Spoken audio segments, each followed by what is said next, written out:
Hey, it's Sri here. In today's video, I'm going to talk you through 3 really important rules that you want to make sure you're applying if you're trying to save your marriage, if you're going through a separation, or even if you're going through a divorce. Now, before we dive in, I know going through a separation or just going through a tough time in your own marriage is a really, really painful experience. And, my heart goes out to you because it really brings up your deepest fears and your deepest wounds. And so if you're really struggling at the moment, you're not sure what to do, you just feel really desperate, and not sure what steps to take in order to be able to move forward, either to be able to save your marriage or be able to heal from infidelity or just heal from the challenges you've had over the years, then I'd love to be of service to you. I am here for you. So if you'd like to learn more about how I can help you on your journey and potentially how my program can serve you to be able to take your life and your marriage to a new level, then all you need to do is in the description section below, just click on that link which says book a call with me. Just click on that link, choose a time that works for you, and then I'll contact you at the scheduled time. We can have a bit of a chat about what's going on in your world and how I can help you on this path to be able to move forward. Make sure you hit that subscribe button below and click on that bell notification as well, so that every week you get access to my latest videos, so you can learn a little bit more about how to recover from infidelity, how to learn more about male psychology as well, because the chances are you're wanting to save your marriage, you're not sure, not quite clear on exactly why it is that he's doing what he's doing. So by understanding more about male psychology, it's going to give you a huge advantage on being able to take the necessary actions that you need to. Now, going through a separation or a divorce, or even if you're wanting to save your marriage, it can be really confusing about how to actually go about moving forward. Do you apply the no contact rule? Why is he giving these mixed messages? Do you separate and give yourself a chance to be able to just get a bit of time away from things and the pressure cooker of the situation, see if that helps to move things forward? Do you keep pushing and begging and pleading and so on and see if you can try and get him back? We're often in a very, very survival-based mode, and that's very normal, and it's a tricky situation to be in. But what I wanted to do today is I wanted to talk you through 3 really important rules that you want to apply as you're going through this process. Even though it's a really difficult time, if you adopt these rules and allow these to be your foundations, it can really help you to move forward in a way that's actually going to serve you, not just in the short term, but in the long run as well. And no matter what the outcome of it is, you're going to find peace. You're going to find joy and happiness in the long run. And to me, that's the most important thing, especially if you're going through a really tough time in your marriage. Now, the first rule is that you need to apply an attitude of gratitude. Now, you may have heard of this before. I just wanted to really reaffirm this point. You see, no matter what circumstances we're in, no matter how difficult it is, we must be grateful for certain things in our lives. You see, when we're going through a tough time in life, in any area of our lives, our brain naturally goes into a fear-based mode and it's looking out for all the dangers. It's looking out for what could go wrong. It's looking out for any areas of threat. It's looking out for all the things that are just a constant struggle in your life. Now, because we're looking in those directions, not only is our pattern of focus going down there, but also biochemically it makes big differences as well. We start to massively raise our cortisol levels. We're running on a lot of adrenaline.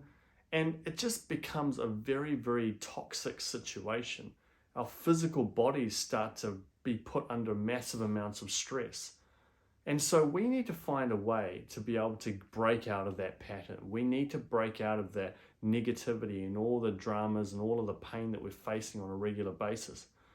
Now, part of you might be sitting there going, well, of course I'll be sad. Of course I'll be hurt. And yes, the natural reaction is that. But that doesn't mean we have to live in that place. You see, whenever I've observed, famous sportsmen, famous businessmen, and so on, there's a reason why they're in that position. There's a reason why they've done so well.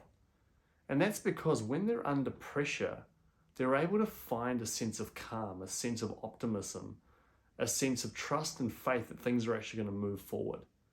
They believe in themselves. They have faith that things are going to move forward. Whereas the vast majority of the population, when they're in circumstances where things are going bad, they gravitate towards the negative. Now, as I say, it's very normal to do that, but if there's a better way to manage it, I think it's our duty and our responsibility to really take advantage of that. And one of the first things you need to apply is an attitude of gratitude, which is to say that no matter what your circumstances, there is always something to be grateful for, no matter what. Can you be grateful for the fact that you're alive and that you're healthy and that you're able to watch a video like this on a YouTube channel, on the internet, on some small device? I mean, we are in a very, very blessed situation in a lot of ways. There are so many things that we can be grateful for. Today, it's just beautiful and sunny, and I can be grateful for all of that. There are so many things that we can be grateful for, but when we're in these difficult situations, our brain will go towards the worst case scenario. It will look at the worst things. And I've done this a million times as well. It is very normal, but we have to be vigilant. We've got to get ourselves into a routine on a daily basis to live in an attitude of gratitude. Because the thing is, the more that we're grateful for, the more of those things we continue to get. And so even just to take this further, if you're wanting to manifest things into your life, take some time to be grateful for things in advance. So even before you've got it, almost act as if you've got it. So that when you act as if you've got those things, you're literally becoming a magnet for those things that you actually want. So really make sure that you apply that on a daily basis. Now, yes, I know a part of you is going to be like, well, how the hell can I be grateful for the fact that my husband might be leaving me? How the hell can I be grateful for that? He's completely uprooted our family. Now, yes, that's a lot of pain, but you have to ask yourself, what value is there in me constantly focusing on all of the negative things right now? And be honest with yourself. Are you actually benefiting from it? And if you're not benefiting from it, which the chances are you're not, then you have to ask yourself, what can I do now to actually benefit the situation? And we all do our best in life when we're feeling good. We all do our best in life when we're focusing on the positive and we're focusing on all the good things in our life. Now, I know that sometimes that can be a little bit challenging to live in that place emotionally where you're actually feeling grateful all the time. So once again, if you are struggling with that and it's just sitting there all the time, you're having to deal with that negativity, then feel free to book in for a call with me, and then I'd happily help you and give you a bit of a pathway to be able to move forward and find that real healing on the inside. Now, the second step that you want to take is to move from fear to faith. Once again, if you're in that situation where your husband is potentially leaving you or he wants a divorce or whatever, your brain is immediately going to go towards what might happen, what are all the worst case scenarios, is he going to leave me, how am I going to find enough money to be able to support myself, how can I pay for the legal costs, can I pay for my kids, will I be able to put food on the table, and so on. Your brain is literally going to go down that path massively. Now, when we're in that place, remember, fear is often an illusion. We think those things are going to happen because they're based on our past conditioning. They're based on how our brain has been wired over the years. So all we're doing is we're taking our past experiences or past thinking around experiences, whether it be relating to other people and so on, and we project that into the future and we think that that's how it's going to be created. But often it's a complete illusion. And in all honesty, whenever I've worked with people who at the very beginning, they've said, oh my God, Shri, I just don't know how I'm going to survive. I don't know if I'm going to be able to put food on the table. I have yet to come across anyone that has actually materialized that situation where they literally have ended up on the streets and they cannot fund themselves at all. There is always something that happens because what they often do is that they do the work on themselves in order to become resourceful enough in order to draw in the money that they need or get the help that they need, whatever it is, in order to be okay. And they always end up in that situation where long term, they're okay. So we have to transition from fear to faith. You're going to be okay. If you put the work in, if you stay in trust and faith and know that God/the universe is on your side, you're going to be fine. I truly, truly believe that in my heart. Because I don't believe that we were just given these lemons and that's just the way it is in life. We're given these lemons to create lemonade. And you're no different. You can do this as well. So we want to make sure that you're really applying that faith-based approach to life. Now, whether that's faith in God, the universe, whatever religion you may subscribe to, or whether that's just faith in you. If you just believe in your ability to make the right decisions, to take the right actions, it makes an ocean of difference. When we have faith, when we have confidence in ourselves, life really does begin to support us. So trust and live in faith. And thirdly, you want to activate the law of giving and receiving. You see, in life, in the universe, in the world, there is the law of giving and receiving, which states that giving and receiving are effectively two sides of the same coin. If we want to draw in those things we want, we've got to give more of that as well. But also, we've got to make sure that we allow ourselves to receive the things that we want as well. Now, one of the things that often people will say to me is, you know, Shri, I want to really live in love. And my question to them is how much love are you actually giving? How comfortable are you giving love to other people? Do you actively give compliments? Do you actively go out there and serve other people and help them? Are you giving that love? And also, when other people are wanting to help you, are you okay with receiving it as well?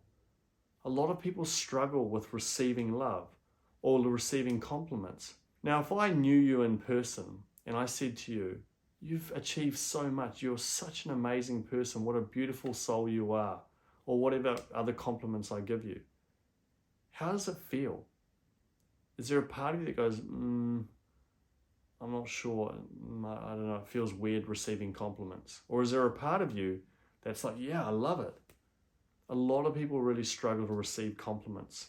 A lot of people struggle when, you know, if you go out for a dinner and you say, no, I'll get it for you, I'm going to pay today. And they're like, no, please don't. Because they're not okay with receiving. You've got to get comfortable with giving and receiving. So in the context of a relationship or a marriage, even if you're in a situation where there's a separation or a divorce, you've got to make sure you continue to apply those laws of giving and receiving. Now, if that means that, you know, your husband's going through a difficult time and you're wanting to actually love him through that process, that's also a form of giving. If your kids are going through a difficult time, you're serving them, you're giving to them. Or if you're going through a really difficult time yourself, you're also giving to you. But then if other people are around and they're wanting to help you, you allow them to help you as well. If you're holding on to these beliefs that it's not right to receive, or I don't feel comfortable with it, or whatever, then you're not allowing that flow of energy around. You're not allowing the laws of giving and receiving to really operate in full flow. That's what you want to be doing as well.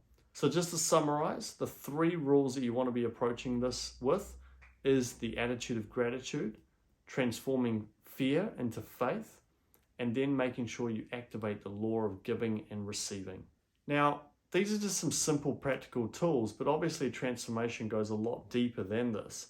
And so if you are wanting to go a little bit deeper, if you're wanting to really create those dramatic shifts because you're finding that life is just a real challenge at the moment and you're not sure how to move forward, then, you know, I'd love to be of service to you through my Authentic Relationship System training program, which is an amazing program geared towards helping you both within your marriage and within yourself, and really helping you to create that level of healing, but also going deep into male psychology so you can really understand the male mind, understand your husband better than he knows himself. So if you're wanting to learn more about this and you want to go a bit deeper, then what I'd encourage you to do is just in the description section below, just click on that link which says book a call with me. Just click on that link, choose a time that works for you, and then I'll contact you at the scheduled time. If you're not ready to speak to me yet, that's totally cool. What I'd encourage you to do is in the description section again, just register for the masterclass training where I talk you through the 3 steps that my client Sarah used to be able to save her marriage in less than 60 days. It's a really remarkable process that she went through, and I'll walk you through exactly how she's done that. And make sure you stick around to the very end, and I will give you a free gift that I know you'll really, really like. Thank you so much for watching this video. If you've liked it, make sure you hit the like button below. If you want to get more videos like this, hit the subscribe button. And do let me know what your biggest takeaway is from this video as well. I always love hearing the comments and the questions, so make sure you write them below and I'll respond to every single one of them. And if you're wanting to learn how to save a broken marriage, just click this video above. And if you want to learn why he gives you mixed messages, click this video above. Thank you so much, and I'll talk to you in the next video.